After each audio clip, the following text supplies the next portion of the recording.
অনেকগুলো জিনিস স্যার নলেজের আছে স্যার, উদ্দেশ্য হচ্ছে ছাত্রলীগ ভবিষ্যতে যারা ক্যাম্পাস কোনো চাষ তৈরি করতে না পারে এবং যারা একেবারে চিহ্নিত বেশি ক্ষতি করছে স্টুডেন্টদের তাদের যদি স্যার আচ্ছা অনুরোধটা থাকবে তেমন দাবি থাকা করছে স্যার ওদেরকে একাডেমিকভাবে যদি আপনার পাওয়ার যে পাওয়ারটা সেটাকে কাজে লাগাইছে ওদেরকে একটু শাস্তিমূলক কোনো ব্যবস্থা গ্রহণ করা স্যার। যারা ছাত্রদের ক্ষতি করছে অনেক আমাদের আলামিনকে পরীক্ষার হল থেকে বের করে দিয়েছে স্যার, এই যে ওকে পরীক্ষা দিতে দেওয়া হয় না স্যার, ক্লাস করতে গেছে স্যার একেবারে এই যে এইভাবে করে ধরে ধরে এখান থেকে নিয়ে এসে ওদেরকে ইয়ে করছে। তারপর অনেক স্টুডেন্টকে স্যার পরীক্ষা দিতেই পারে না স্যার, মানে তাদেরকে এইভাবে করে বাসায় গিয়ে করছে। তো এরকম যারা একদম চিহ্নিত সন্ত্রাসী কর্মকাণ্ডে জড়িত ছিল তাদেরকে স্যার আপনার আচ্ছা আমাদের এটা আপনার বরাবরই স্যার আমাদের স্মারকলিপিটা স্যার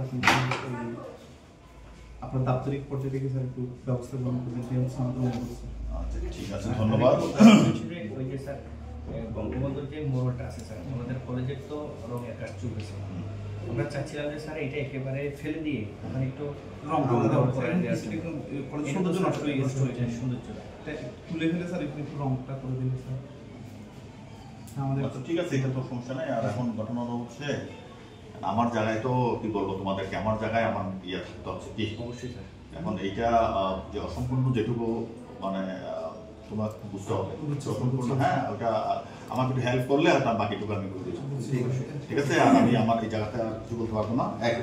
আচ্ছা আর দ্বিতীয়ত হলো এই যারা তোমাদের যে বক্তব্য হুমায়ুন যেটা বললো, যদি এরকম কোনো ইয়ে থাকে যাতে তোমরা যদি সুনির্দিষ্ট কোনো ইয়ে দাও তাহলে আমার সেটা আমি তো একক সিদ্ধান্ত নিতে পারবো না। আমরা যে পরিস্থিতি বসছি ওখানে এরকম যদি কেউ সুনির্দিষ্ট ইয়ে থাকে বা তোমাদের তো আছে যেটা বললাম, অসুবিধা নাই, তোমরা আমাদের